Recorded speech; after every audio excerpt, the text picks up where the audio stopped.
안녕하십니까. 플레비언 교회경연대 주혜검을 보내삽니다. 박성업 선교사 한반도 회복 불능 예언에 관한 저의 이슈 브리핑 영상에 여호와께 돌아가자라는 유튜브 유저께서 달아주신 댓글과 그분에게 남겨두신 의리라는 유튜브 유저의 글을 오늘 소개해 보려고 합니다.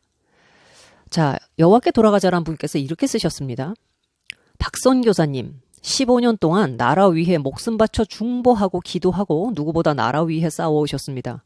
그러다 마지막으로 발을 털게 되신 거죠. 이스라엘도 예레미야 때 40년 넘게 기회를 주었지만 결국 그 기회의 끝은 있었죠. 재앙의 시작이죠. 영상을 처음부터 다시 들어보세요. 저는 박선교사님을 따르는 사람이 아닌 오직 예수님만 쫓는 사람입니다. 하나님의 뜻이 가장 중요한 사람입니다. 하나님의 뜻이 나가라는 것이면 아멘하고 나가야죠. 나가서 계속 주님의 뜻을 구하며 예수 그리스도 증인되어 사는 것이죠. 박선교사가 한반도에 회복은 없다 이렇게 하나님께서 확정적으로 말씀하셨기 때문에 자기는 여기에 있지 않게 될 것이다. 그러니까 나간다. 여러분들도 여러분들의 산을 유대에 있는 자들은 산으로 도망하라라는 마태복음 24장 한 14, 15절 말씀을 인용하면서 이렇게 얘기를 한 건데 여기에 대해서 지금 이 사람도 그것이 뭐 잘못이냐. 15년 넘게 목숨 바쳐 싸웠고 예레미야도 40년 넘게 하나님 말씀 증거했는데 끝은 있는 거 아니냐. 지금 그 끝이 오고 있다 이 얘기입니다. 자, 을이라는 분께서 이분도 박성업 선교사를 평소에 잘 알고 계셨던 분 같습니다. 자, 들어보겠습니다. 목숨 바쳐라는 말을 보면 박선교사님을 따르는 사람이 아니다라고 자신을 소개한 말에 신뢰가 사라집니다. 그가 북한 지하교회 성도들처럼 실질적으로 목숨의 위협을 받거나 옥에 갇히거나 강제 노역을 하거나 등등의 인신 구속을 받은 적이 있습니까? 그러니까 뭘로 목숨을 바쳤냐는 얘기라는 거죠. 그의 자유를 누가 뺏은 적이 있습니까? 교회 돌아다니며 안락하게 사역했죠. 그 이상의 사실이 있습니까?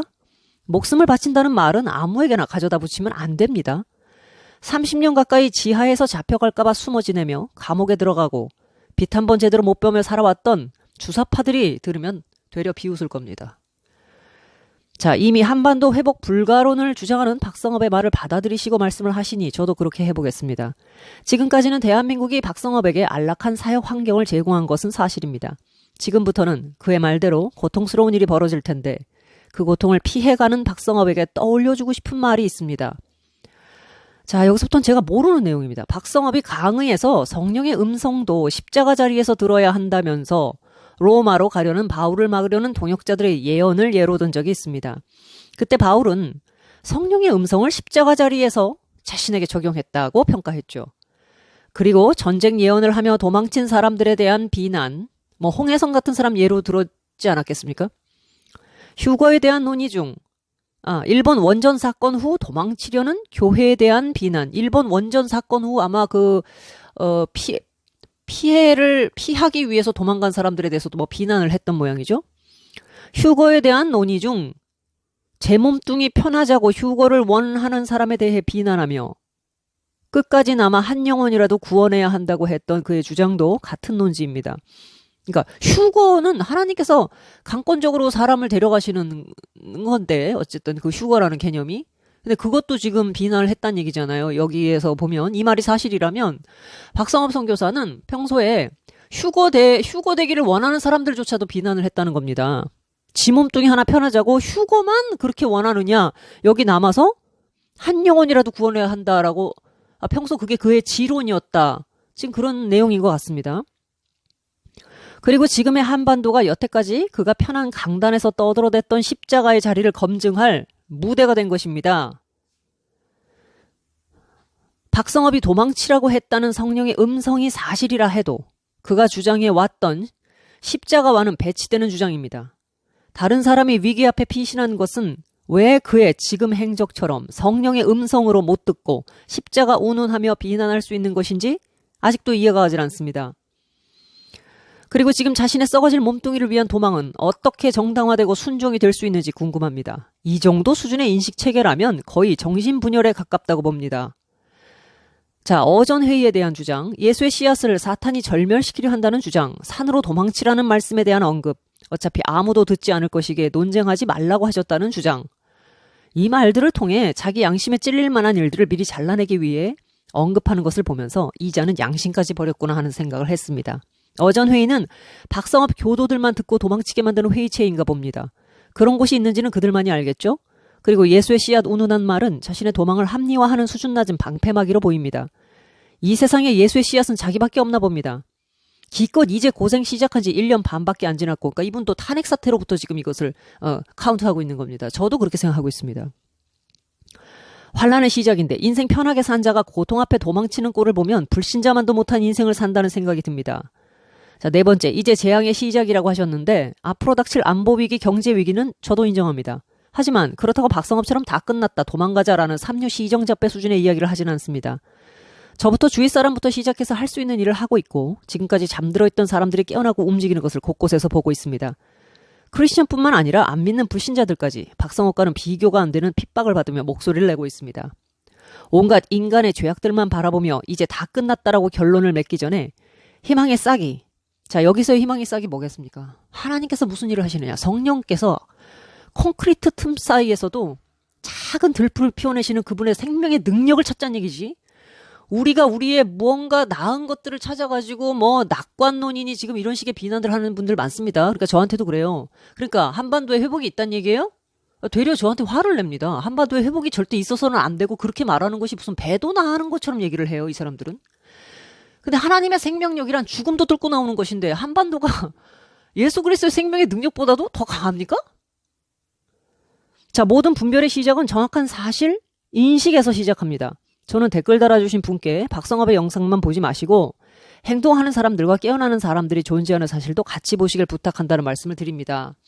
상당히 논리가 탄탄하고 그 다음에 박성업에 대해서 잘 모르는 분이 아니라 평소에 그의 주장들을 깊이 있게 주목해서 보셨던 분이 달아주신 댓글 같아서 제가 이렇게 소개를 하고 있습니다. 특히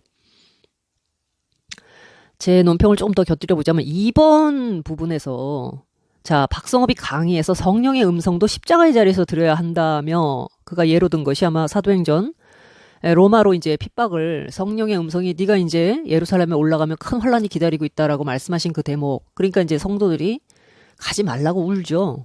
바울을 붙들고.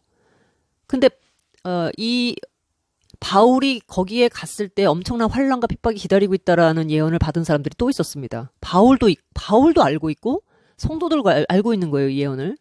그러니까 한쪽에서는 이것을 피하라고 해석을 하는 거죠. 네가 거기 가면 엄청난 핍박과 환란이 널 기다리고 있다라는 성령의 음성을 성도들은 바울에게 이것은 성령께서 당신 보고 거기 가지 말라고 하는 겁니다라고 만류하는 것으로 해석을 해요.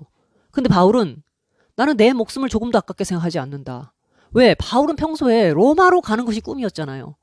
그러니까 거기 예루살렘에 올라가서 환란과 핍박이 기다려서 결국 나중에 결론적으로 상황을 보면 거기서 압송돼가지고 로마로 가지 않습니까? 죄수가 돼서. 그러니까 지금 이 박성업이가 평소에 이 대목을 강의할 때, 설교할 때 그렇게 얘기했다는 거죠. 성령의 음성도 십자가라는 사역을 위하고 사명을 위한 예수 하나님의 나라를 위한 자기 희생, 자기 부정의 상태에서 해석을 해야 된다. 평소에 그렇게 주장했다는 거죠. 그러면서 그 본문으로 바로 이 바울의 이 대목을 들고 나왔었다라는 얘기입니다.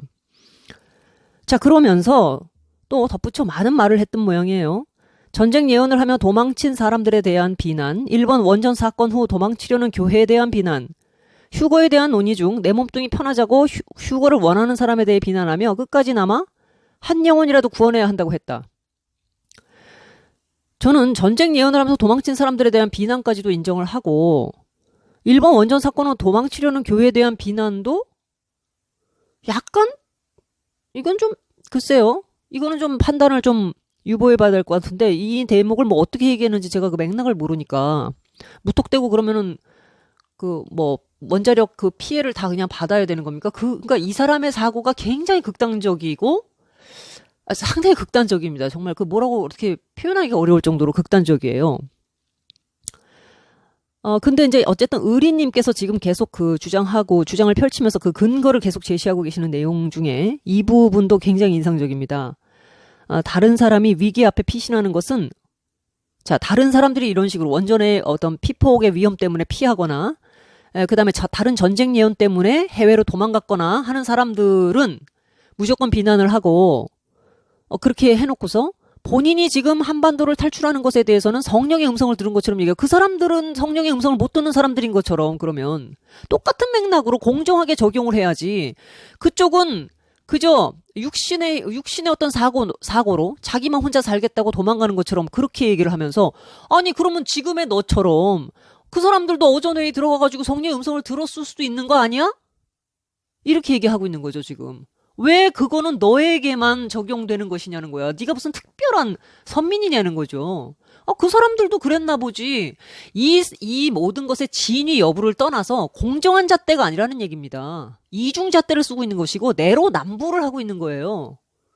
그러니까 이거는 박성업과 박성업의 추종자들이 아무리 박성업 선교사가 하나님으로부터 특별한 사랑을 받고 그가 하나님의 나라를 위해서 특별한 일들을 해왔다고 아무리 주장을 해봐야 절대로 이거는 정상적인 건전한 판단력과 사리분별력을 가지고 이 사태를 보고 있는 모든 신앙인들의 마음속에 결코 공감을 불러일으키거나 설득하기가 어려운 겁니다. 더군다나 휴거 대환란을 피하고 싶어서 아니 모든 인간은 위험을 두려워하고 목숨을 위협하는 어떤 위기나 환란을 피하고 싶어 하는 것이 당연한 겁니다.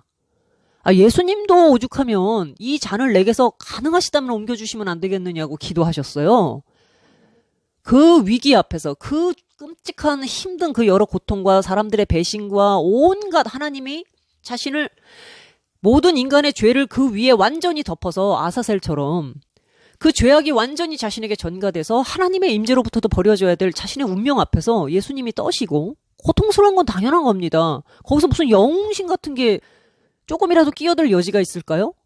그래서 우리 주님께서는 완전한 인간으로서 지금 그 자리에 계셨던 거죠.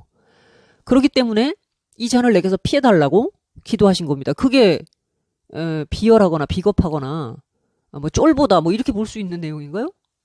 그러니까 환난과 위험을 피하고 싶어 하는 것은 당연한 거예요. 그런데도 불구하고 예를 들면 헬릭 셴키비치의 쿠오바디스에 나오는 장면이지 않습니까? 베드로가 로마를 피해서 너무 많은 박해가 심하니까 도망가고 있는데 하늘로부터 강력한 빛 하나가 확 로마로 지나가죠. 순간 베드로는 예수 그리스도를 떠올립니다. 저 빛이 심상치 않은 빛이 로마로 들어가고 있는 걸 봤어요. 그러면서 그렇게 묻죠. 주여 어디로 가시나이까? 그랬더니 그 사라지는 그 빛의 여운 속에 그리스도의 음성이 들립니다. 그대가 내 양들을 버리고 떠나고 있으니 내가 다시 로마로 가서 순교하려고 한다.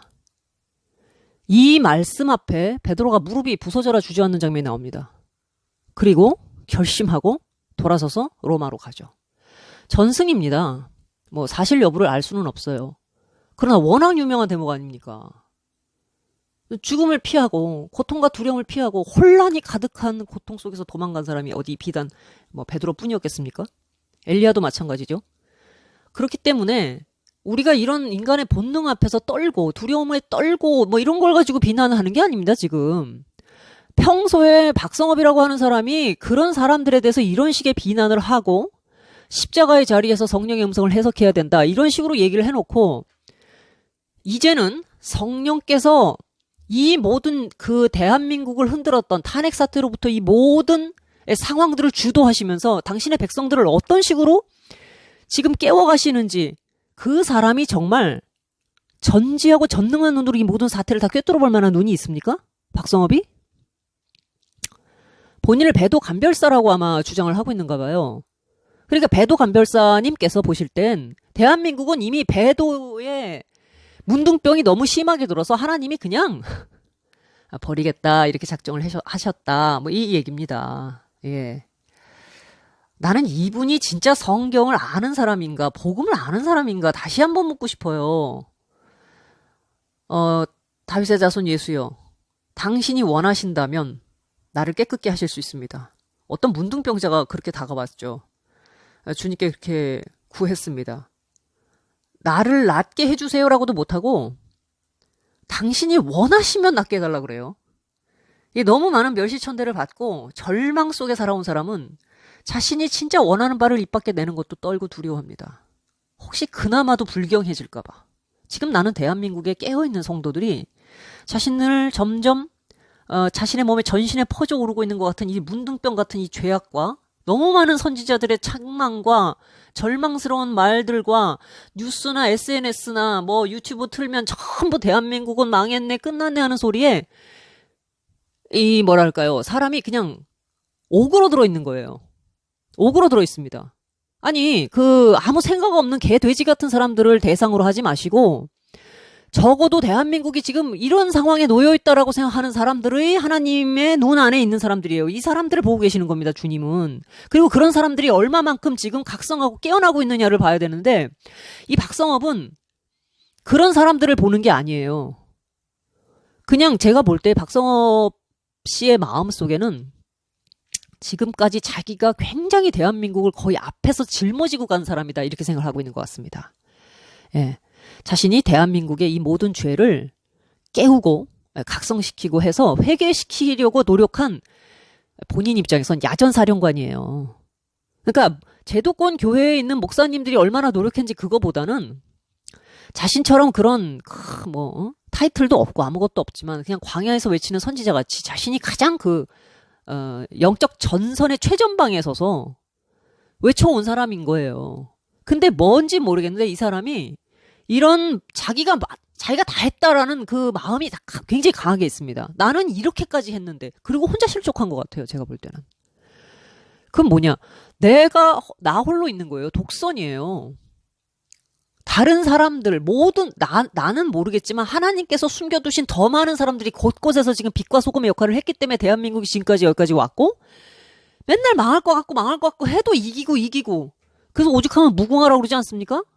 그 생명력이? 왜? 그래서 그걸 언약이라고 하는 거예요. 언약은 뭡니까? 우리 쪽에서 한 게 아니라 하나님께서 일방적으로 계약하신 거예요. 그러니까 그건 미스테리입니다. 논리로 이해할 수 없는 것이에요, 복음이라는 거는. 근데 이 사람은 지금 굉장히 아주 하늘의 어전회의에 드나드는 신비적인 용어는 다 사용하면서 그의 사고 속에는 철저하게 율법주의적이고 행위주의적이고 그 다음에 아주 직관적인 것들만 사용해서 왜 그럴까요? 독선이나 교만으로 빠졌기 때문인 거죠. 사고 구조가 그렇게 경직돼 있고 아주 분노와 증오에 차 있습니다. 북한에 대한 분노도 있지만 정말 미워하는 건 뭐냐면 지금 이 대한민국 안에 있는 사람들이에요. 이 박상업의 가슴 속에 있는 이 분노와 증오 같은 것들은 이런 것들이 왜 있을까요? 자기가 원하는 대로 안 끌려온다라고 생각하는 신경질입니다. 짜증이에요. 그러니까 내던져버리고 싶은 거죠. 내던져버리고 싶은 거예요, 지금. 그러니까 니들 맘대로 해라. 이 마음에 가슴 속에 있는 강한 분노나 증오나 짜증이 막 이렇게 드글드글 끓고 있는 거예요. 그러니까 20일을 엎드렸는지 30일을 엎드렸는지는 모르겠습니다만은 다니엘의 기도 21일 그런 걸 살짝 연상시키는 20일 만에 음성을 들었다.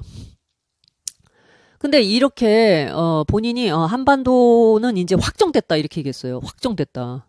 그 확정성은 어디서 올라오는 거냐? 제가 볼 때 박성업의 저 깊은 가슴 속에 자신을 무시하고 조롱하고 또 한편으로는 자기가 그렇게 얘기를 했지만 뭔가 자기만큼 강하게 아주 그냥 결단하고 탁탁 나오는 사람들이 별로 얼마 없다. 맨날 같은 강연 해봐야 맨날 왕국의 역습 틀어놓고 셋이서 떠들어봐야 변화가 없다고 느끼는 거예요. 그러니까 이 사람도 권태와 피로감에 젖어 있거나 근데 권태와 피로감이 뭡니까? 나로 인하여 실족하지 않은 자가 복이 있다고 그랬습니다. 세례 요한도 감옥에 갇혀서 오실 그이가 당신입니까? 아니면 우리가 좀 더 기다려야 됩니까? 이렇게 물어봤잖아요. 그게 뭐예요? 가슴에 실족함이 들어온 거예요. 아니 오실 분이 오셨는데 저분은 흥하고 나는 쇠어야 하리라 말은 그렇게 했지만 막상 헤롯한테 딱 붙들려가지고 감옥에 들어가서 이제 죽을 날 얼마 안 되니까 또 예수님께서 하시고 다시는 말씀을 자기 제자들하고 면회하면서 이렇게 들어보니까 자기네가 바랐던 어떤 그런 것들이 딱 오는 것 같지가 않은 거예요. 그러니까 실족함이 올 거 아닙니까? 그러니까 오실 그분이 당신이에요? 아니면 더 기다려야 돼요? 이런 얘기들을 세례요한도 했다는 겁니다. 지금 박성업이가 딱 그 꼴이죠? 그러니까 지나친 열심. 어찌 보면 참 미안한 얘기입니다만 관종 같은 행동들을 참 많이 했습니다. 박성업이가. 이희호 여사 방북 막기 위해서 비행기 폭발물 이런 거 허위 신고를 했다고 그랬나요? 허위 신고입니까? 아니면 실제로 협박을 한 겁니까? 어찌됐든 그 사건 때문에 아주 굉장히 이거 아는 사람들은 아시는 것 같은데 또 모르시는 분들은 많이 모르더라고요. 제가 사실 그거 보면서 굉장히 충격을 받았습니다. 그래도 크리스천이 아무리 EU가 방북을 해서 대북 지원을 하게 되면 북한에 저 노예처럼 살고 있는 북한 주민들의 그 인권은 전혀 더 개선되지 못하고 여러 어려움들이 올 거다라고 생각했기 때문에 이런 짓을 했다고는 하지만 이 사람 같은 사람이 진짜 십자군이 되거나 원리주의자, 이슬람 원리주의자들 같은 사람들이 되는 거구나. 그래서 극우라는 말을 하는 거구나. 그리고 제가 상당히 섬뜩한 그런 생각을 좀 갖게 됐습니다. 칼빈이 세르베투스 화형했다고 상당히 많은 사람들이 칼빈이 정말 그 구원을 받았을까? 구원받은 그리스도인일까? 뭐 이런 논쟁도 많았고요. 마틴 루터가 유대인들이 자신의 그 어떤 그 종교 개혁을 별로 지지해주지 않는다는 것 때문에 나중에는 유대인들의 회당과 집에 불을 질러라. 그들의 재산을 몰수하라. 뭐 이렇게 얘기해가지고 유대인들이 엄청나게 그때 그 핍박을 많이 받았습니다. 그런 사건들이 지금 역사적으로 드러나고 있다고 그러잖아요. 브레드 TV 같은 데 보면 그 내용이 나옵니다만. 그게 뭐예요? 박성업도 지금 약간 그런 유형인 겁니다. 자기가 다 최선을 다한 거예요. 마틴 루터처럼. 그러니까 이건 나 없으면 하나님도 이 일 못하는 거예요. 말은 겸손하게 어쩌고저쩌고 하는지 모르겠습니다. 그거 들을 필요 없습니다. 지금 이 행위의 열매, 이 사람의 사고 구조 속에서 일어나고 있는 이 행위의 열매, 그 사람의 뿌리까지 나는 못 봐요. 그 사람이 드러내고 있는 것의 열매들만 보는 겁니다. 그러면 그 뿌리를 알 수 있다고 그러셨으니까요. 한반도에 확정이 없다라는 말을 저보고 그렇게 얘기를 하는 거예요. 아니 그러면 한반도가 그럼 회복이 있다고 생각하세요? 저한테 이렇게 물어보길래 많은 분들이 지금 제 그 유튜브 채널에 이런 식의 어떤 저에게 그 도전과 공격을 해옵니다. 그러면 당신은 대한민국이 그럼 잘 될 거라고 생각하냐는 거예요. 여러분들은 어떻게 생각하십니까? 저는 뭐라고 대꾸는 정말 해줘야 되겠는데 할 수만 있다면 이 사람의 뇌를 열어서 한번 보고 싶다 이런 생각이 들어요. 이거는 근본적으로 가르침을 완전히 잘못 받은 사람들이 아주 왜곡된 사고 속에서 하고 있는 질문이기 때문에 한두 마디 그냥 이렇게 얘기를 해가지고는 이건 수술도 안 되고 치료도 안 되는 겁니다. 심각해요. 그러니까 결국에는 그리스도가 오시기 전에 우리들의 모든 죄를 사하신다라고 하는 또는 뭐 예를 들어서 뭐 모든 세상이 하나님을 거역하는 세력들과 끝까지 그분을 기다리고 있는 어린 양의 세력들과의 어떤 대결전. 그러면 이제 요한계시록에. 근데 그것도 볼 때에도 보면은 그 모든 행간 속에 하나님께서 함께 하시고 찬양하고 그 모든 피조계와 하늘에 있는 모든 의인들의 총회가 다 들고 일어나서 막 기뻐하고 이렇게 승전가를 연상시키는 것이 아니라 이 사람들은 오직 적그리스도와 짐승의 대환란에만 초점이 맞춰져 있기 때문에 굉장히 다크합니다. 이 분위기가. 그러니까 그거 저한테 그런 질문을 하는 거예요. 너는 한반도에 회복이 있다고 믿느냐는 거예요. 그럼 없다고 그래야 됩니까? 없어요? 요한계시록에는 모든 나라들이 그런 식으로 하나님께 버림받아서 다 끝나고 그러면 그거 좋다 이겁니다. 박성업이가 지금 해외로 나가면 대환란이 지금 한반도에 이 회복이 없다라고 하는 이 징조와 함께 대환란 마치 7년 대환란에 아주 진입해 가는 것 같은 분명히 암시를 깔아놨는데 그럼 박성업 씨는 어디로 도망갈 생각이세요? 대환란은 전지구적 환란인데 저한테 유튜브 댓글 단 분 중에도 그 말씀을 하셨잖아요. 어떤 분이? 그 여자분이? 전지구적 환란인데 이렇게 얘기를 하는데 대한민국은 제외됩니까? 그러니까 좋단 말이에요. 전지구적 대환란이 오는데 그런데 본인은 그럼 어디로 도망가겠다는 거죠? 한반도에서 탈출하면 뭐합니까? 다른 데는 그 대환란이 임하지 않나요? 본인들이 지금 정상적인 생각을 하면서 지금 이런 말들을 하는 건지 특히나 아주 그 맹신도적인 사고로 맹목적 추정을 하면서 하나님께서 분명히 예언을 분별하라고 말씀하셨는데도 불구하고 박성업이라고 하는 이 절대적인 어떤 거의 교주처럼 떠받들고 있는 사람의 한 말이기 때문에 예언을 분별하라는 주님의 말씀은 귀에 들어오지도 않는 겁니다. 이 사람들. 왜? 박성업의 말에 세뇌되어 있기 때문에 그래 대한민국은 끝났어. 솔직히 끝났어야 되는 나라였어. 이거 좌파들이 태어나지도 말았어야 될 나라라고 얘기하는 것과 뭐가 다릅니까? 성격상. 예? 대한민국은 태어나지도 말았어야 될 나라라는 거예요. 박성업은요, 자기가 태어나지도 말았어야 될 나라를 어떻게든 자기가 막 선지자처럼 이끌어서 각성시키고 어떻게 해서 살리려고 그랬는데, 역시 안 되겠네. 그리고 하나님께서 버린대요. 또 하나님을 빙자하고 있는 거죠. 그러나 그 속에 사실상 지금 대한민국에 대한, 교회에 대한 이 짜증과 분노와 증오 같은 것이 분명히 그 저변에 있고 지금 그거를 그 틈을 노려서 사탄이 이 사람 굉장히 잘못된 방향으로 지금 끌고 가고 있다. 저는 그렇게 보고 있는 겁니다. 여기까지 하겠습니다.